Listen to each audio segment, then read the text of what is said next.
Guys, I am making a change. Well, I'm not going to say that yet. As you all know, we just sprayed this truck, but we've got some orange peel, we've got some trash, we've got a run, well actually 2 little runs, believe it or not. I didn't know about it till later. But anyway, I'm wanting to make a change from the rotary buffer that I've been using into the new DA world. So the difference is you're able to finish out with a DA almost in one step versus a rotary. And let me just go ahead and show you guys what I've been working with, and then I'll show you guys what I'm trying out. So this is the rotary buffer that I've been using. It's just a Harbor Freight model. It works good, no real issues.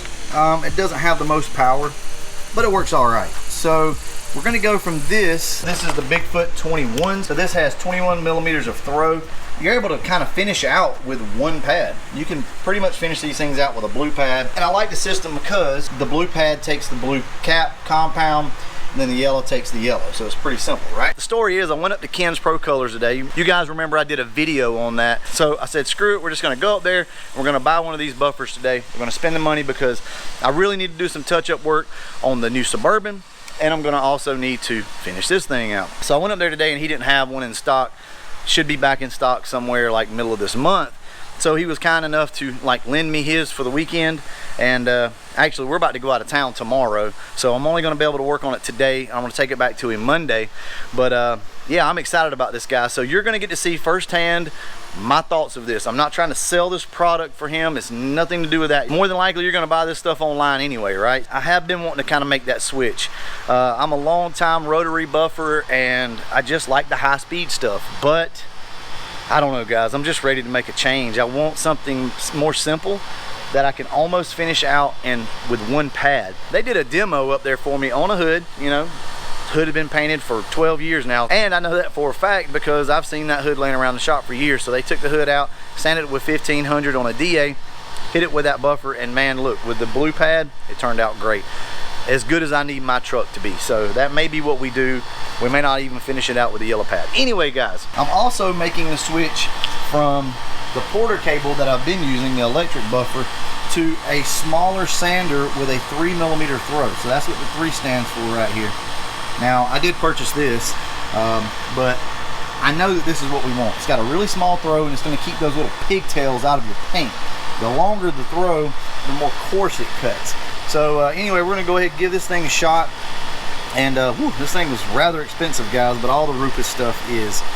And I know there's a lot of people out there that hate the Rupes. I've seen it. They like the Flex, maybe even like the Harbor Freight one. I mean, there's so many different brands out there, but Rupes really was one of the first to bring in the DA polishing. Years ago, if you were trying to polish a car out with a DA polisher, you were lame. You were a noob. You didn't know what you were doing. But nowadays we know that these are the real deal. So anyway, enough talking. We're gonna go ahead and get started. I'm gonna set the camera up, kind of go through some of the grits that we're gonna be using. All right, guys, so let's go ahead and get started. So right here you can see I'm experimenting with the dry sanding, which is what Rupes recommends, a 1500 grit on a DA. To be honest with you guys, I really didn't like that a whole lot, so I ended up wet sanding. As you can see, there's just some streaks. It just doesn't cut as good dry like that. So I went back over everything later. Here I'm applying the blue compound to the blue pad, and I'm just making some passes over this. And to be honest with you, most drivers, like your everyday driver vehicle, this would be perfectly fine. But this is a solid black vehicle, so we really need to go back over it with the yellow pad. Once I'm done with everything, I'll show you guys. You will see a little bit of haziness, but you won't see any holograms. I do like the blue pad. It works really good. That's just a foam blue pad, but the compound does tend to sling a little bit because it's such an open cell pad.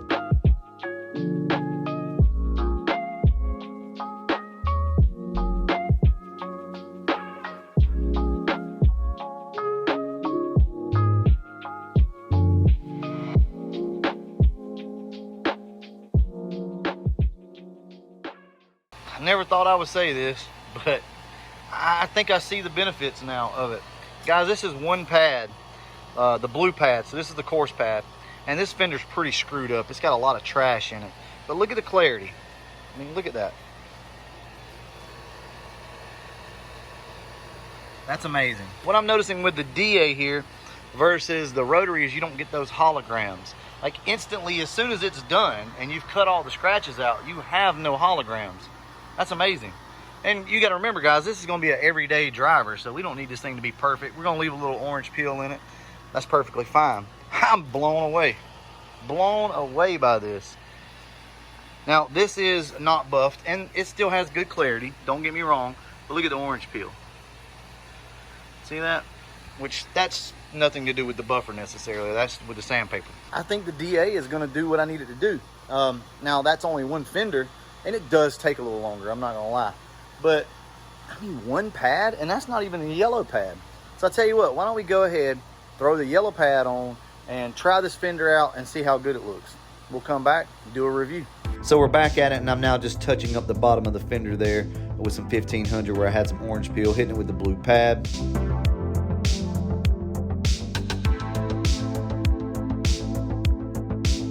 Now we're moving on to the yellow pad. That is a very good finish for a black vehicle, for any color vehicle. So the yellow pad will finish everything out for you perfectly. You shouldn't have to go any further than that, as you'll see right here.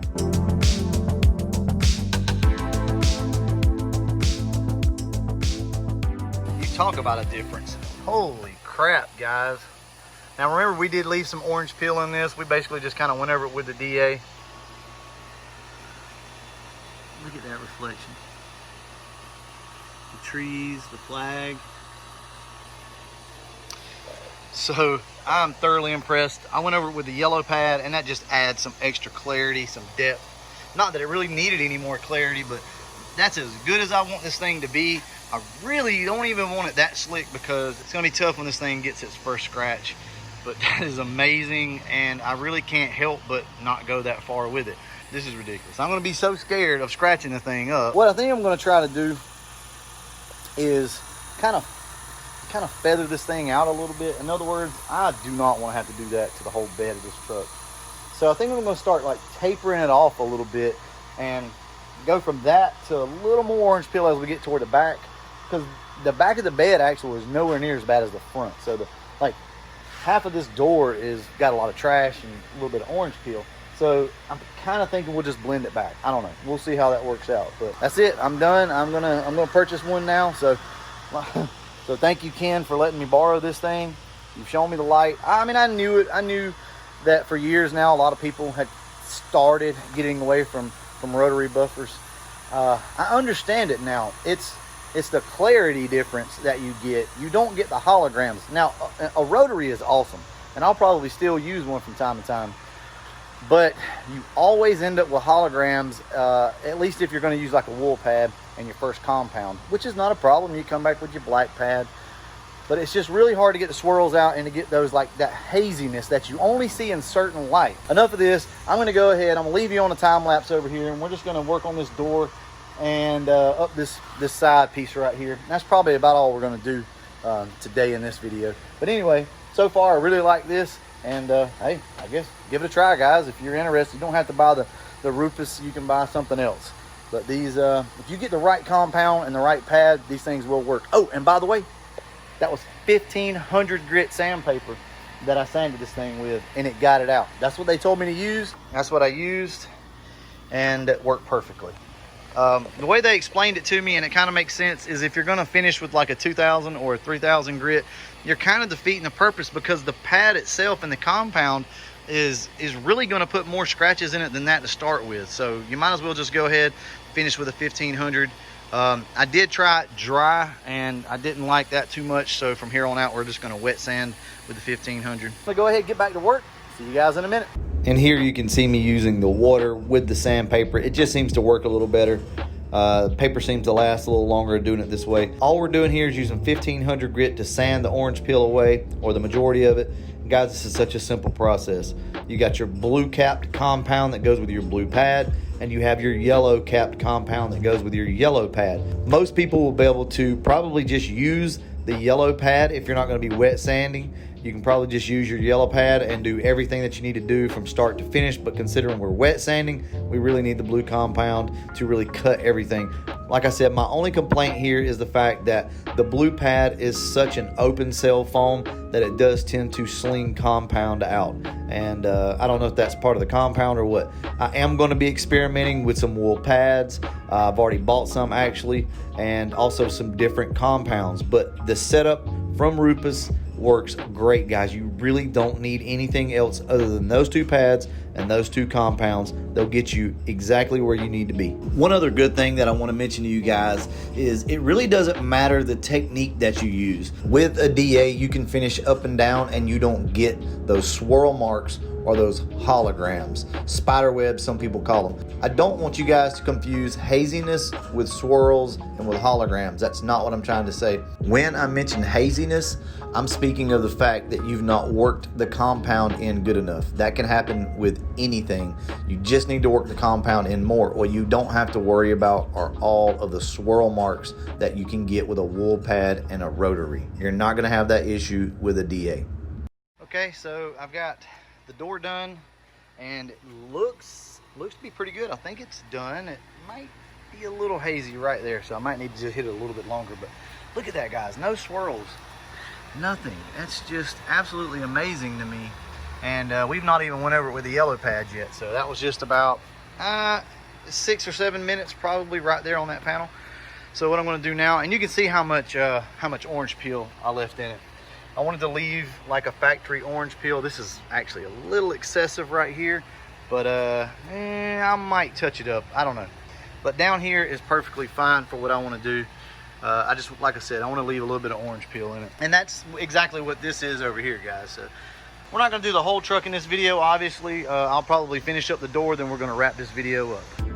And here you can see me just going back over a few random spots that looked like needed a little more help. And that's the beauty of these DAs. You can do that without fear of introducing any new swirls or haziness or anything like that. Randomly just pick up on a spot that you missed and you're all good.